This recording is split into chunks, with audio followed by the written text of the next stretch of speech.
Hello folks, happy Wednesday and welcome to the last Ask Leah of 2019. Thank you for joining me tonight. Thank you for watching my videos throughout the year, and thank you to all of you for your fabulous feedback and comments. I really appreciate it. Thanks also to those of you who have sent me through questions throughout the year. I do have a few questions to get to tonight, so I'm going to jump straight into it. The first question came from someone who is after some advice on, I suppose, dealing with an aggressive person.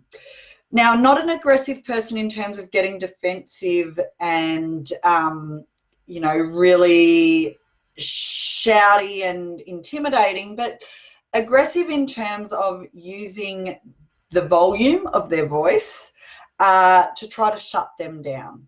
So this person is trying to ask questions of someone else to get some answers.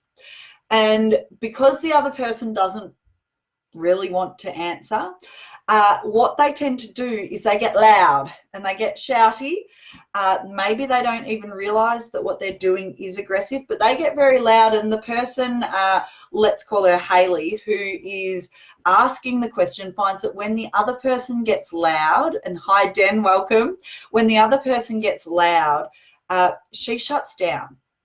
And her question to me was, what do I do when that other person gets loud when I'm trying to ask a question or get an answer? So let me share with you some tips. First off, that is actually aggressive, okay? Even though I know you said to me it's not aggressive in terms of they're not necessarily getting defensive. By them getting loud, it might not even be their intention, but they probably are, by reacting that way, trying to get you to back down from asking the question. They probably don't want to answer it, okay?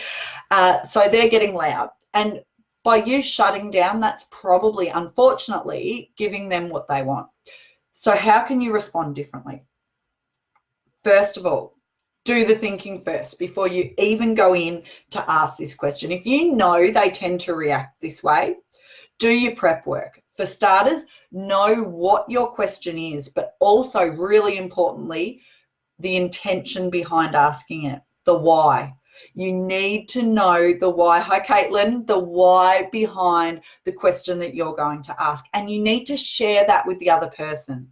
And if you know they tend to escalate really quickly and get loud, it might be that you say, now, I have a question that I want to ask you. And look, I appreciate you may not know the answer straight away, or you may not want to answer straight away, but this is a really important question for me because XYZ, maybe it impacts your future decisions, whatever that may be, but share the why so that then they understand you're not having a go. You're not just trying to antagonize. You are actually asking this question for a genuine reason.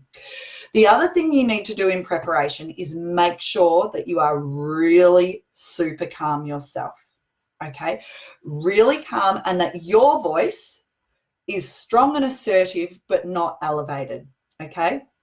And then if they escalate and get loud, what you want to do is go to your calm place, and you want to have prepared a key message that almost becomes your broken record.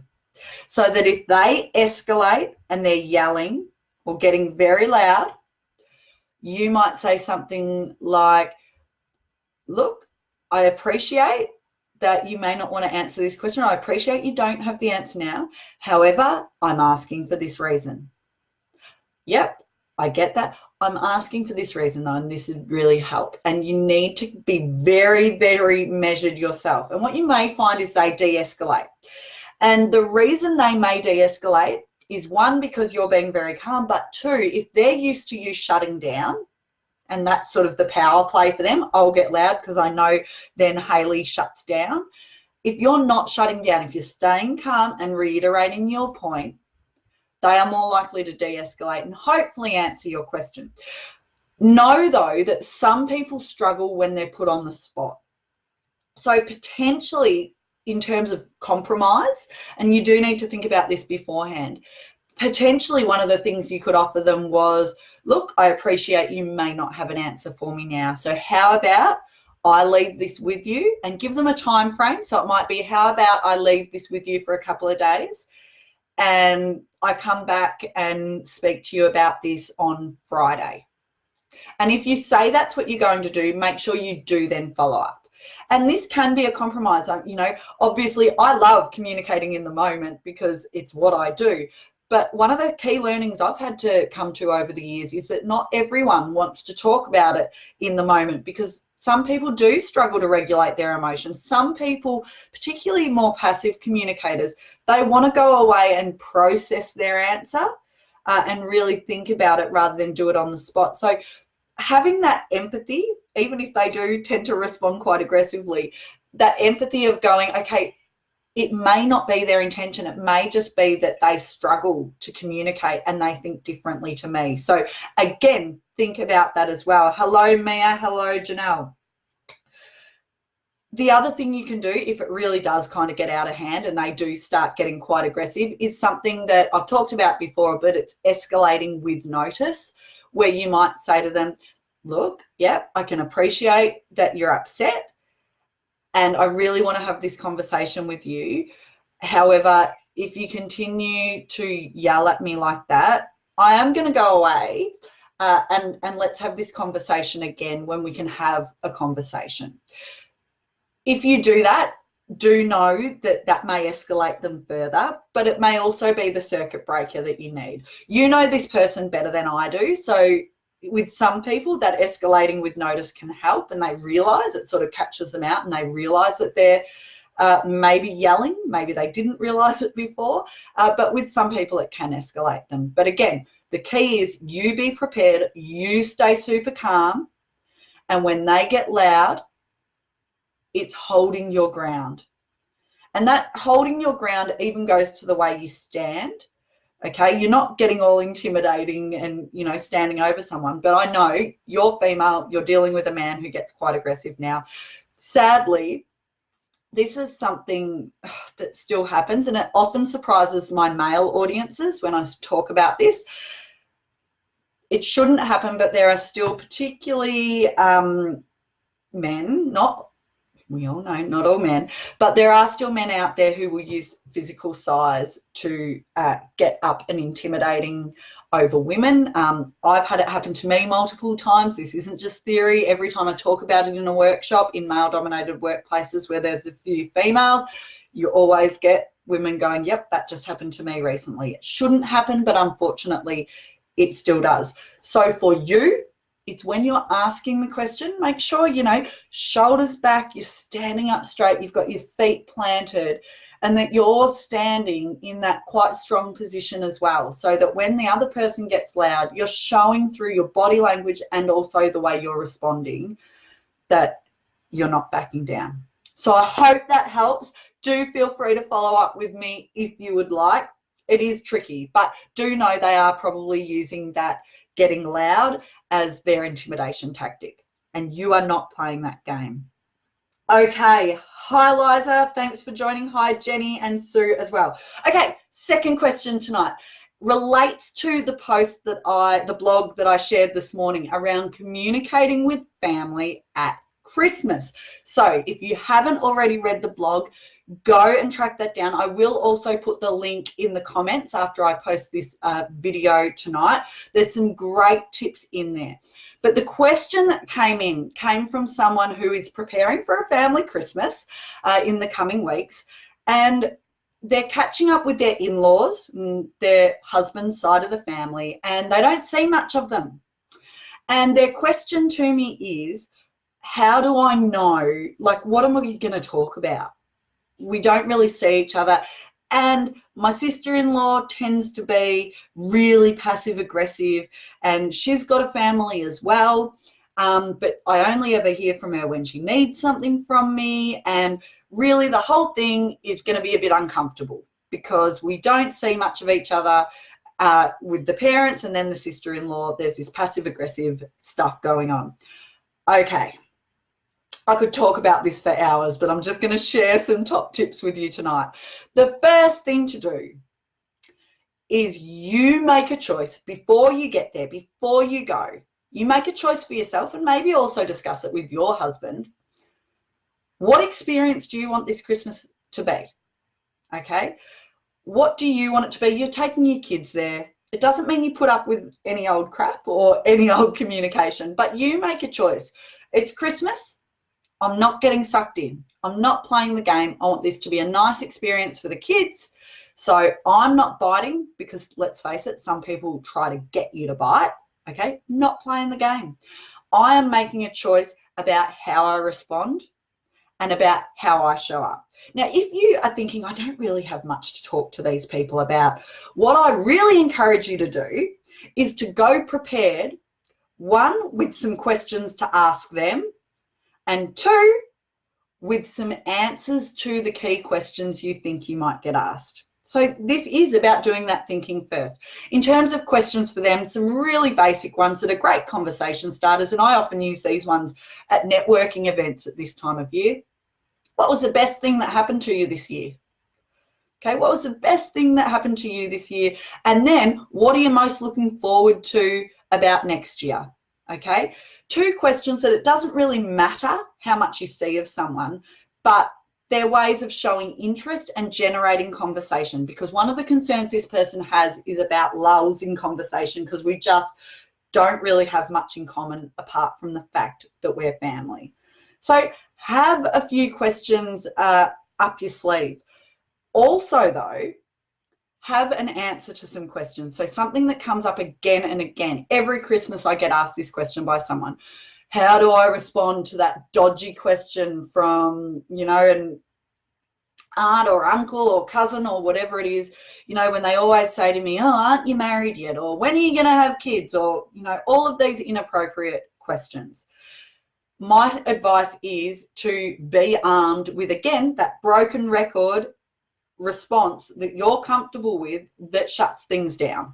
Okay, sometimes you can use humor. That might work for you. If you get the whole wink, wink, nudge, nudge, oh, you're not drinking. We all know that, what that means.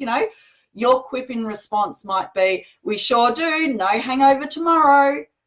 And you think about that sort of thing beforehand. So instead of feeling like you're on the spot and getting really uncomfortable, you have a line to come back with. It might be, if you don't want to go down the humor route, it might be that you actually say, you know what, I'm sure it's not your intention, but that question actually really quite uncomfortable, or I actually found that quite rude. Okay, a lot of people get awkward in social situations, particularly if you don't see people that often. And when we get awkward, we get nervous. When we get nervous, we say really inappropriate things sometimes. And, haha, I meant it as a joke, and then, oh, crap. It's not always intended to be nasty. Sometimes it is. There are family like that. There are people out there like that. But in your case, with the passive-aggressive sister-in-law, don't buy into it. Passive-aggressive people, those people who won't tell you what's wrong, but I'll indicate, through my actions and body language what's wrong, they want you to play the game. So don't do that. Again, you make the choice beforehand. This Christmas, I'm not playing the game. We're going to have a pleasant enough day. If they try to get me to bite, I'm not going there. And here's the other thing. Sometimes those people who like others to bite, the best thing you can do with those people sometimes is to give them nothing. It'll drive them nuts, the fact that you are being the bigger person. I will share some more tips in my blog, which I will put in the comments soon. So this is it for Ask Leah for another year. I do look forward to continuing it in the new year. I've already had a few requests for topics to cover in the new year. One of them is around change management. Another that I just want to share really briefly before I sign off tonight, and I'll be writing a blog post about it next week, is trolling.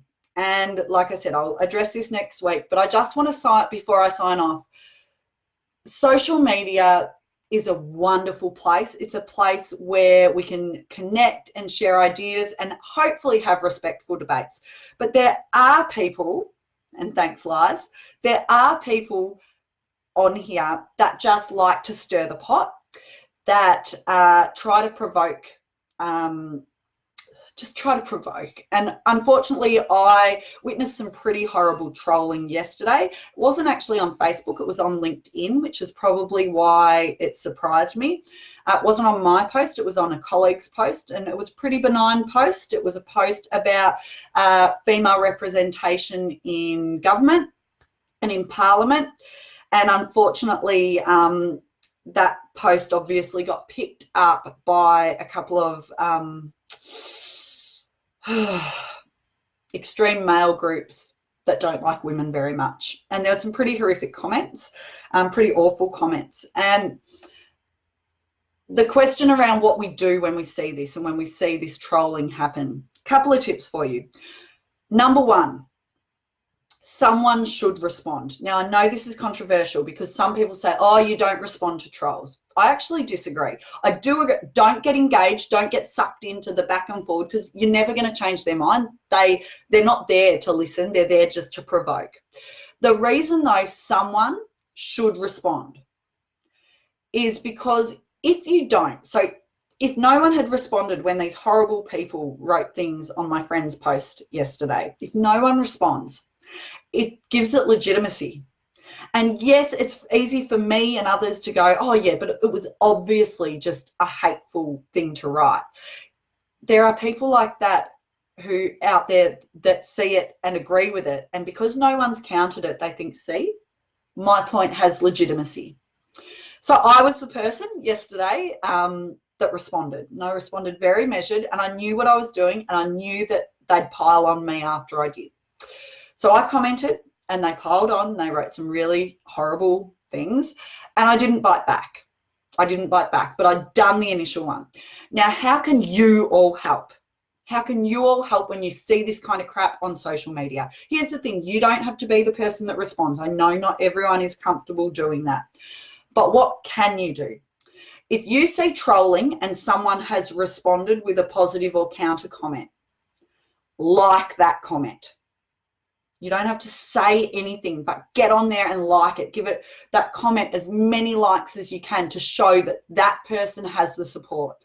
And amplify positive voices, because when we engage with trolls, so this is why I very deliberately only responded the once to each one. The reason you do that is because if you keep engaging underneath the troll, what does it do? It pushes their comment to the top and everyone sees it, and that's exactly what they thrive on. Don't give them that. But instead, add your own positive comment in support of the original post. Add your own positive comment underneath it, not under the troll, just underneath the post in general. Amplify the positive voices and show your support that way. You don't need to engage in the troll.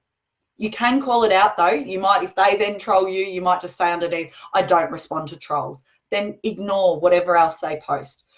But here's the thing. The standard you walk past is the standard you accept. So someone does need to call this stuff out. We cannot leave it. We are in the middle of the 16 days of activism for violence against women at the moment. And the fact that these guys jumped on and posted this crap yesterday only proved why we still have such a long way to go. So that's my tips for you tonight. Thank you again for your support this year. And I can't wait to work with some of you, see some of you again next year. But here's the thing. I don't actually care whether you ever come to one of my workshops, whether you buy my book, whether you pay for anything from me ever. It actually doesn't matter to me, because I am doing what I love, and I will answer your questions whether it is for free here or not. So please, I know this people bit is tough, and my aim is to help make it easier. So follow along, share it with friends, throw me your questions. And more than anything, have a cracking great Christmas, everyone, and an awesome new year. Thanks again. Bye.